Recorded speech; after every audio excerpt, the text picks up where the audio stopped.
और बात अब यहाँ पर चावल की कर लेते हैं, क्योंकि यहाँ पर हमने देखा है जैसे बुआई हो रही है और जिस तरह का बफर स्टॉक फिलहाल सरकार के पास पड़ा हुआ है, यहाँ पर क्या पॉलिसी चेंजेस आ सकते हैं? काफी समय से, एक्चुअली जब से जुलाई शुरू हुआ है तब से माना यही जा रहा है कि इस हफ्ते कुछ आता हुआ नजर आएगा या इस हफ्ते कुछ आता हुआ नजर आएगा। हमारे साथ डॉक्टर प्रेम गर्ग जुड़ चुके हैं। डॉक्टर गर्ग नमस्कार। आप काफी सारी रिप्रेजेंटेशन हम यहाँ पर एसोसिएशन की तरफ से जाता हुआ देख चुके हैं। इंडस्ट्री भी लगातार कह रही है सरकार के पास अपनी ही दिक्कत है, क्योंकि उनके पास सरप्लस चावल यहां पर पड़ा हुआ है, तो उसका एक इंपैक्ट हम बाजार में बनता हुआ देखेंगे ही। आपको यह भी याद दिला दें कि जहां तक चावल के प्राइस हैं अंतरराष्ट्रीय बाजारों में, वहां पर एक गिरावट देखने को मिली है और चावल एक्सपोर्ट को यहां पर मंजूरी मिल सकती है, लेकिन मिनिमम एक्सपोर्ट प्राइस को लेकर क्या यहां पर चेंजेस होंगे? जहां तक बासमती की बात है, टोटल वेराइटीज यहां पर कितनी बढ़ाई जा सकती हैं एक्सपोर्ट के नाम से, उसको भी यहां पर देखना होगा।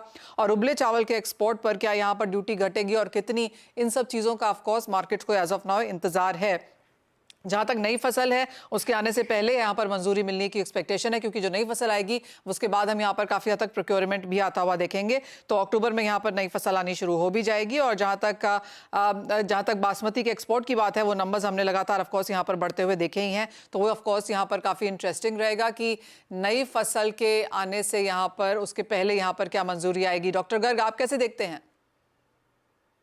देखिए, अभी हमने जो एस्टिमेट किया, Indian rice exporter federation IRF ने एक सर्वे कराया था, उसके हिसाब से इंडिया की जो क्रॉप है, जो लास्ट ईयर 135 मिलियन टन के आसपास हुई थी, इस साल हमें एक्सपेक्टेशन है कि टोटल क्रॉप इंडिया की जो राइस के अंदर, क्योंकि जो गवर्नमेंट ने अभी एमएसपी के रेट वगैरह बढ़ाए हैं, उससे किसानों ने काफी ग्रो किया है राइस के अंदर।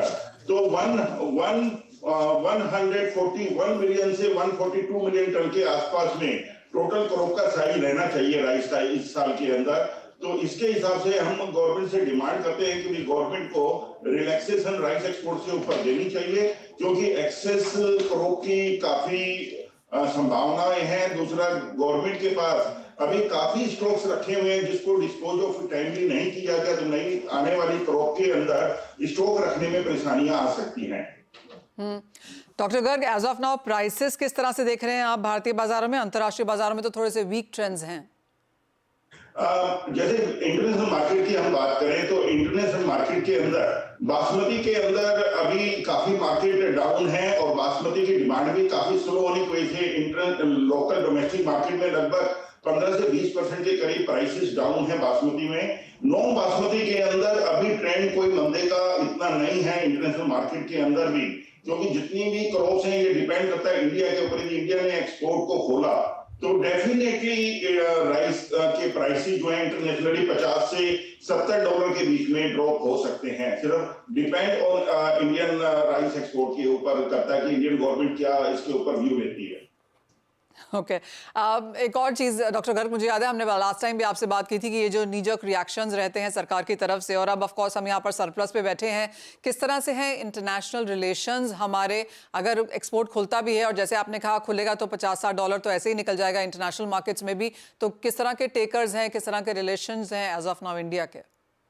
देखिए, इंडिया के रिलेशन बहुत अच्छे हैं, क्योंकि गवर्नमेंट ने क्या किया, बैन होने के बाद भी लगभग 22 कंट्रीज को एक छोटे छोटे रूप में, किसी कंट्री को 50,000, 1 लाख टन, लाइक सेनेगल को 5 लाख टन ऐसे राइस के रिलीज ऑर्डर दिए, जिससे कि उनके यहाँ कोई राइस की जो भी डिमांड्स हैं तो वो अपनी मीट कर सके, उनको मार्केट के एकदम से इन्फ्लेशन के ऊपर ना जाना पड़े। और उसका बेनिफिट भी हुआ, उन सभी कंट्रीज को इंडिया ने एक्सपोर्ट किया और उसकी वजह से उनकी लोकल मार्केट्स काफी अच्छे प्राइसेस के ऊपर रही, और जिसकी वजह से वो अपनी इन्फ्लेशन लोकल मार्केट का कंट्रोल करने में कामयाब रहे।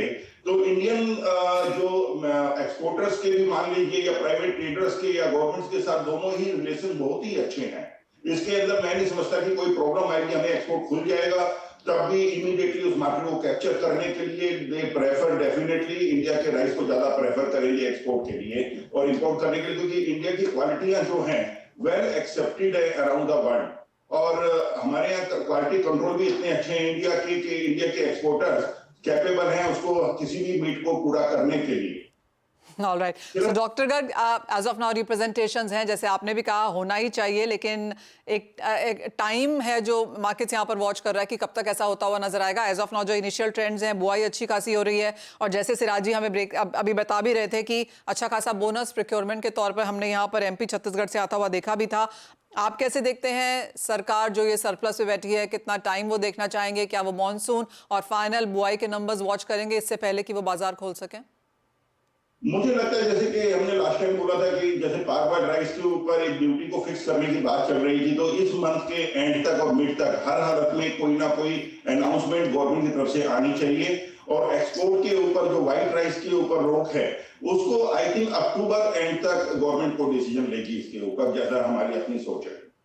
ऑल राइट, तो अनाउंसमेंट यहाँ पर इस महीने के एंड में देखने को मिल सकती है। जहाँ तक पारबॉइल की बात है, अक्टूबर तक वो यहाँ पर रिजल्ट वो भी आता हुआ नजर आएगा। डॉक्टर गर्ग एज ऑलवेज बहुत शुक्रिया साथ जुड़ने के लिए और तमाम चीजें में यहाँ पर क्लैरिटी भी क्रिएट करने के लिए।